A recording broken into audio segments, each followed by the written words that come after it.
What's up, everybody? It's Brian Jester, co-founder here at Occupy Fantasy, and we're here with UFC 251 Fight Island with some DFS picks and lineup advice, both FanDuel and DraftKings. In this video, we're going to look at the same lineup strategies that I use to win the $50,000 MMA DFS GPP on FanDuel last month, and the same type of thinking that I used to get top 20 in the big DraftKings GPP 2 slates ago. Lost a coin flip for $105,000. Not that I'm bitter or still thinking about it. Before we get started, go ahead and click that subscribe button below. That way you get access to all of our latest videos.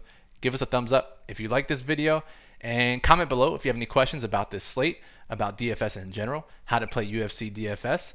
And we'd also like to know who you think will be the highest scoring DraftKings fighter on the entire slate. Comment below with your opinion. Again, we love it when you guys argue and fight and get fired up about your opinions.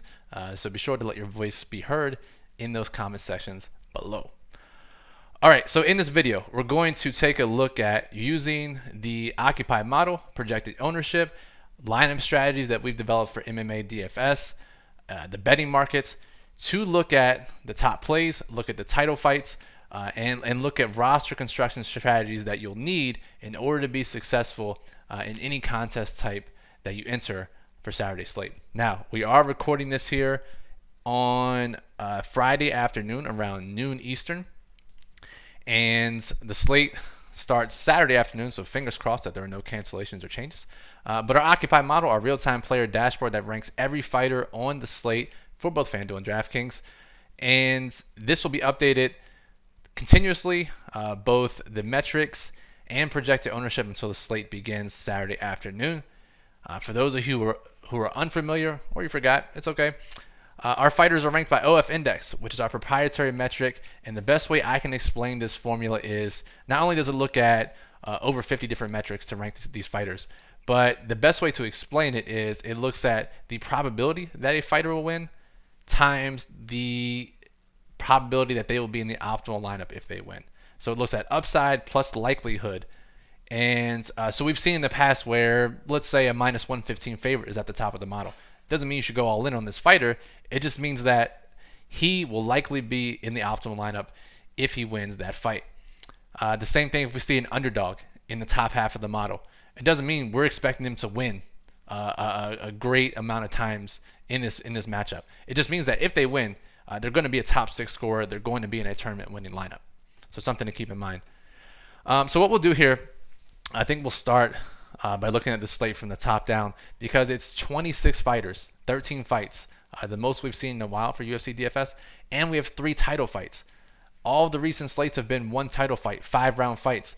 So now, with the introduction of 2 more 5-round fights and more fantasy potential for those fights and more ownership for those fights, it makes this slate from a game theory perspective super, super interesting, and perhaps the most complex that we've had to discuss. So again, we're going to try to keep this video under 15 minutes, but I'm super excited, a lot to talk about. We'll see if we can get it done. So the 5-round fights in the Occupy model are indicated by the green check marks in the 5-round column. So we have 3 fights. Let's just get those in here really quickly. So USMAN versus MASVIDAL, Vulcan versus Holloway, Piotr Jan versus Jose Aldo. All right, let's get these back out. All right, we'll start with the USMAN fight. MASVIDAL was a late replacement after Gilbert Burns had to be replaced. And the interesting thing about this fight is the public is all over the underdog, the late replacement MASVIDAL. USMAN opened as a minus 305 favorite against MASVIDAL. That has dropped 75 cents. He's now a minus 230 favorite. And it's not surprising. If we listen to what FanDuel Sportsbook is saying, as of now, 90% of the bets coming in are on MASVIDAL. So expect him to be pretty popular for an underdog, not only in the betting markets, but in DFS as well. And we see that as MASVIDAL projected 41% on DraftKings, which is nuts for an underdog, especially a plus 185 underdog. As you'll see, 55% projected for USMAN, 41% projected for MASVIDAL. Let's go back to this. Our DraftKings projected ownership, by the way, is from MMADFS.com. Encourage you to go check them out. A longtime member, Jake the Snake, started the site, information sheets for MMA DFS. He has very accurate ownership projections. We're using those for DraftKings. FanDuel, we're using our proprietary formulas to project FanDuel ownership. And So I said 55%, 41% for MASVIDAL. That's 96% collective ownership. And again, we think this is right. You should have 100% exposure to this fight in your lineups. Not stacked together, not both of them, but in all of your lineups, you have either USMAN or you have MASVIDAL. The upside is way too great in a 5-round fight. If we go over to DraftKings and we look at, let's just look at Usman's recent fights. I mean, 175, 141, 130, like tons of significant strikes in his fights, in his 5-round bouts, takedowns included. Like he's going to score 110 plus more than likely in a win here. And if you look at Masvidal, maybe not the same level of volume, pretty close to it though. I mean, his win against Nate Diaz, 112 significant strikes in the 3rd-round knockout. But the takedowns, the knockdowns, the power, the knockout potential, all there. If Masvidal wins at his price at 7,300, going to be a top 6 scorer, going to be imperative to have in the optimal lineup. So again, you want full exposure to this fight. Now, for us, we always say fade the public. So judging by the model, we would have a little more Usman exposure than the field does. So maybe 60-40, 70-30 if you're more confident in him. That's where we would lean for that particular fight. All right, let's go back to the model. The next fight is Volkanovski and Holloway. Now, there's a rematch between these two. And 51% projected for Volkanovski as a minus 210 favorite. The money line is moving in his direction, 20 cents. Holloway, 36% projected. So not the full close to 100% that we see for the Usman fight. And we think we should probably get close to that, 90, 95, maybe even 100% for this fight. If Holloway wins, 100% going to be in the optimal lineup. Let's look at Holloway on DraftKings. I mean, these significant strike numbers are nutty. 134, 129, 181. Not a freaking typo. 290 significant strikes in a win against Ortega back in 2018. 174. Like, the dude's going to crush the slate if he wins. You have to have him. Volkanovski, on the other hand, not a lock to be in the optimal lineup if he wins. Very likely.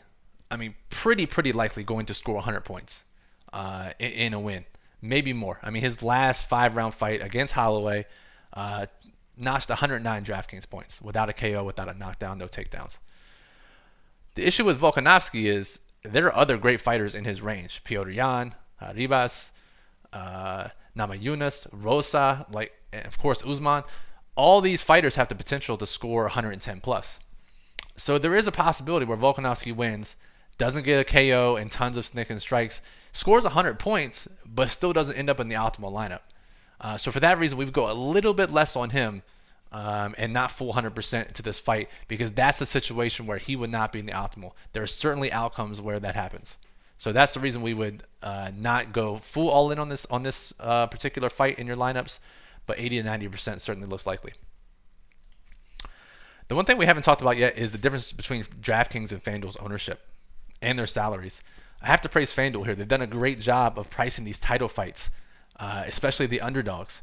If we look at the last 3 FanDuel slates, the title fight, the 5-round fight, hasn't combined for more than 70% total ownership, which you may think that's nuts. Like, why would the field not play full 100% on a title fight? 5 rounds, every other fight's 3 rounds. It's because they're pricing up the underdogs. We look here, Holloway, $16 on FanDuel, priced just the same as Carol Rosa, who's minus 250 favorite. We look at Masvidal, he's $18. He's the same as title favorite Volkanovski. He's just as much as Namajunas, who's minus 215. It's pretty crazy. So not a lock by any means that if Masvidal or Holloway win, I think Holloway, if he wins, no matter what, he's going to be in the optimal lineup. But Masvidal, there's a chance at $18 he doesn't end up in the optimal lineup. And there's definitely reason to avoid him, because on the DraftKings it's easy, right? You're looking at the bottom of the barrel. It's like, okay, I get a 5-round fighter who will easily be in the optimal lineup if he wins. I can play those as a punt. Where on FanDuel, it's like, I'm not going to pay $18 for a guy who's a plus 200 underdog. So again, way more leverage on the underdogs on FanDuel than we get on DraftKings. So something to think about. All right, the last title fight is Petr Yan and Jose Aldo. This is the fight I think you can have a little bit less exposure to. Just because I think, according to the numbers, the model thinks, as you see, Yan is actually priced below both of the other title fight underdogs, that it's a little more knockout needed in order to hit value. Petr Yan does have a 66% knockout chance. finish percent, the chance that the fight ends inside 5 rounds. That's higher than any other fight on the slate. Aldo 26%, but he's all the way near the bottom. These guys, especially Aldo's going to need a knockout to win. He's not going to win a decision more than likely. If he does, it's still going to be low volume. And Petr Yan, there are chances because, because of his price. $9,300 DraftKings, $19 FanDuel. If it goes to decision, let's go over to Yan's numbers and just take a look. So again, his last couple decisions, again, 3 rounds, but still 86, 80. We're looking at 56, 80. I mean, anywhere in the range of 75 to 110 significant strikes for over a 5-round fight. That may not be enough at his price because there are so many high upside fighters in that 9K range, similar to Volkanovski. However, Yan is even more knockout dependent than Volkanovski would be. All right, let's keep this moving. Again, we're going to try to keep this under, but again, lots to talk about. The one thing you'll notice probably immediately that'll pique your interest in the Occupy model is Jessica Andrade's ranking. 3 in the model, $7,200 DraftKings, $13 on FanDuel. What the hell's going on? But again, she's going to be a popular underdog. She beat Nama Yunus the first time they fought, knocked her out she slammed her down, knocked her out on her head. And she's going to be 39% projected on DraftKings. But again, she's a plus 175 underdog. The line's moving 25 cents against her. She only has a 23% knockout rate. So why the love? It's because of how her fights turn out when she wins. We're not saying she's going to win. In fact, there's probably a good chance she doesn't win. But if we look at her numbers in wins, they're insane for her price tag. All right, look at her wins here. Versus Nama Yunus, 104, 119, 155, 136. The takedown, the rapid pace volume, again, at her price tag on both sites. If Andrade pulls off the win, you can lock her into a top 6 score. So again, if she wins, you're going to need her, and that's why she ranks so highly in the model. But again, if you look at the ownership difference, because everyone's going to rush to play the title fight favorites, her opponent, we see Andrade at 39% on DraftKings.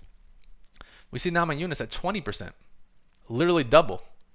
So maybe that's a leverage spot too, if you get tricky and you play her opponent, Nama Yunus.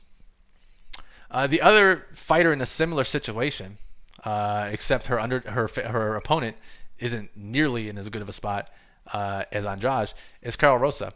Now, she's a minus 250 favorite, and we're projecting her for 20 to 30%, depending on what site you're looking on. But again, a very high number, super high volume. If we look at, she's only had 1 fight in the UFC, Karol Rosa.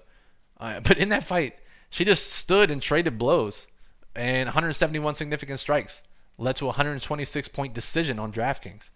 Now, again, small sample, one fight, but if you look back to her other fights, her pre-UFC fights, similar type fighter, just tons and tons of volume. So Rosa, in a win, gonna challenge for 100+ points, even has knockout potential. So the issue here is, how do we handle, this is the number one issue on the entire slate. We have Ribas, who is, let's go back to her just really quickly. Ribas, number 1 in the model, 770 favorite, minus 770, 59% knockout chance. Basically as lock of a lock as you can get for 100 points. The issue is her price tag.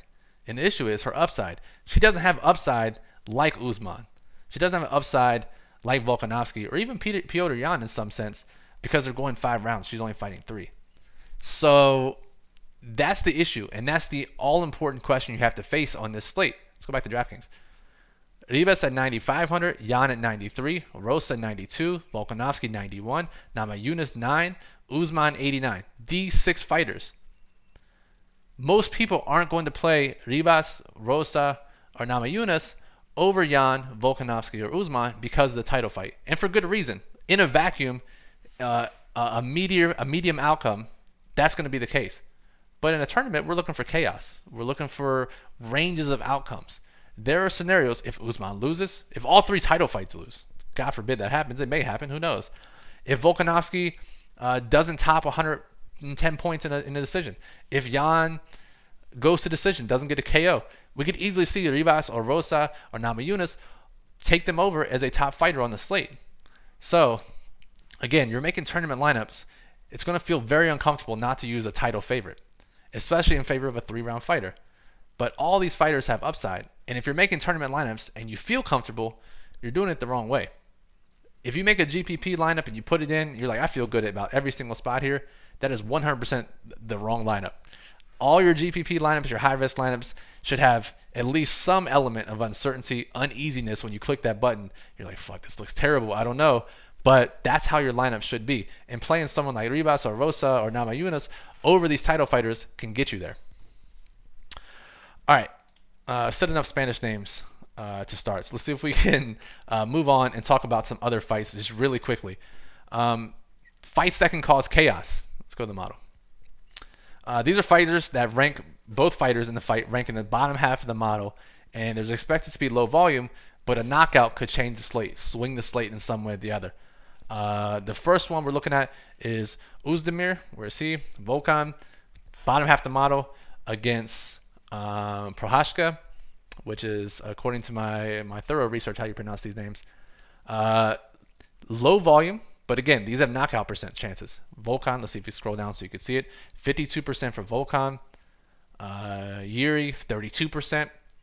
So again, if this goes past the second round, or even past the first round, it's going to be tough for these fighters to be in an optimal lineup. But if they get that first round KO and notch that 100 points, we're looking at chaos. We look at Vulcan's ownership, 22 to 30%.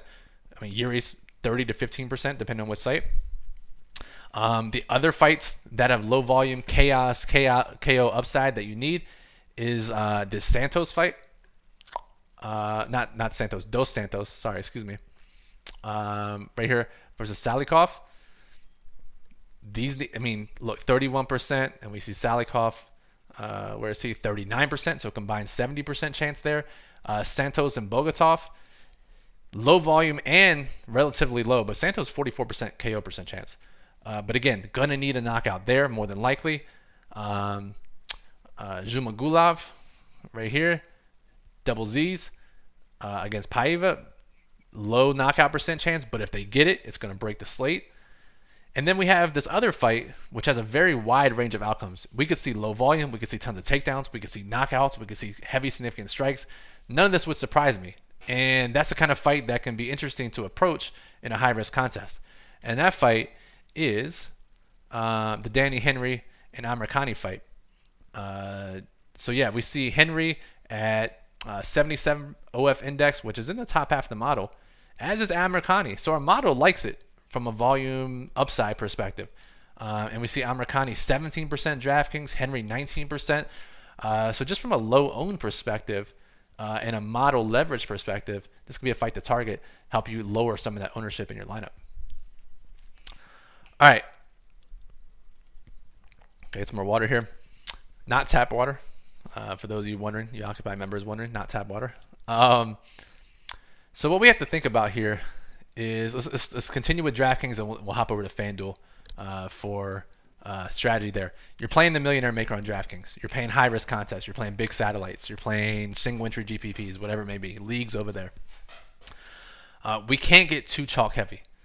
If you get close to 50K in salary, you literally cannot use more than 2 high-owned fighters. So go to our model, sort by DraftKings ownership. These top 4, 5, 6 fighters, you can only use 2 if you get close to 50K in salary. Because if not, you're going to be duplicated 50, 100 times. And that's not something you want. What you'll have to do, if you get close, there's two options here. Get close to 50K salary, only use 2 high-owned fighters. Our preferred approach, and where I had my best uniqueness performance, is dropping below 49K in salary. Again, this is not going to feel easy to do so because you can upgrade from an underdog to a favorite, and that's not going to feel right to do.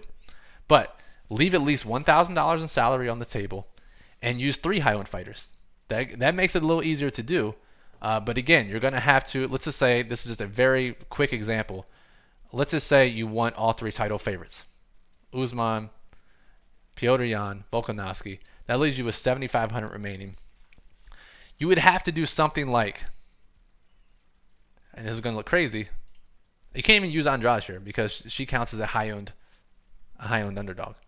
Let's go Bogatov. And now we're looking at, now see, it gets tough here already. This alone is 3 fighters, and it still only leaves $800. So it's going to be really tough to get all 3 title favorites in. You might as well just scratch that off right off the bat. It's not going to happen. So let's just say we go, instead of Volkanovski, we go Holloway. Okay, please get Melo off my screen. $9,800. This means we have to. The most we can spend now is $8,800 per fighter, and maybe even a little less. But Santos. But we're looking at these guys here. Our model likes Amirkhani. Maybe that's him. Because if you play Amirkhani in this particular lineup, that means you could easily upgrade to Namajunas, Rosa, Ribas, and no one's gonna drop down from those three to play Amirkhani, and that alone makes it unique. And any chaos can happen for you to take down the tournament. So that's what you have to think about when you're playing on DraftKings. On FanDuel, it's very easy. Much easier to get unique. Let's sort by FanDuel MVP percentage. Projected ownership at the MVP spot. Petr Yan, no surprise. Highest knockout percent chance on the slate. That drives most of MVP ownership. Kamaru Usman, tons of potential. 150-point FanDuel potential, even in a decision. And then you look at other high KO fighters like Rivas. Even Amirkhani and Namajunas can approach 5%. But again, if we look at first round KO potential, because FanDuel scoring rewards first round knockouts so heavily compared to DraftKings, and we look at who's projected to have the highest chances of a first round KO, and we play leverage based off that, that's your easy MVP spot. Rivas, number one, 28% knockout chance in the first round. Our man Vulcan, 27% knockout chance in round one. Amirkhani, number 3, 24% chance of a knockout chance in round 1. And if I say knockout with Amirkhani, we normally mean submission with him. Remember, knockout, we mean finish, KO, sub, whatever it may be. Santos, Leonardo Santos at 20%. Salikov, 20%. Even guys like the new fight, Grisham and Tybura, 20%. So lots of ways to easily get unique in MVP. Here's the key to FanDuel. Remember, one key to FanDuel. If you play a high-owned MVP, you can use a max of 2 high-owned fighters in your flex. That gives you 3 guys. That's more than DraftKings will allow for uniqueness. So if you, let's just say you play Kamaru Usman in your MVP, you can only use 2 more high-owned fighters in your flex spot to have a unique, high-upside FanDuel UFC lineup. If you play a low-owned, sub 10%, so even includes Ribas here. Ribas, Volkanovski, Amirkhani, Namajunas, whoever else we talked about, you can use 3 high-owned fighters. So you can literally use someone like, I don't know, Amirkhani in your MVP spot, and then use Usman, Volkanovski, Petr Yan in your flex spots, and you may think that seems like it's too many high-owned fighters, but I promise you on FanDuel it's fine. By getting that 5% MVP, you unlock the key to uniqueness. So look towards our MVP projected ownership, look towards the knockout percent chance, and that'll be the key for FanDuel. Again, that's how I won the 50K. Used an underdog title fighter, used a high-owned, I used a couple high-owned guys in flex, used a 5% MVP, bang, unique lineup, 50K richer. All right, that'll do it for this video. Be sure to check out our Twitch, twitch.tv/Occupy Fantasy. Going live for a Q&A Saturday afternoon. Go follow us there to get notified the exact time. We'll answer your UFC questions live. This Occupy model, occupyfantasy.com, again, free until a major North American team sport returns.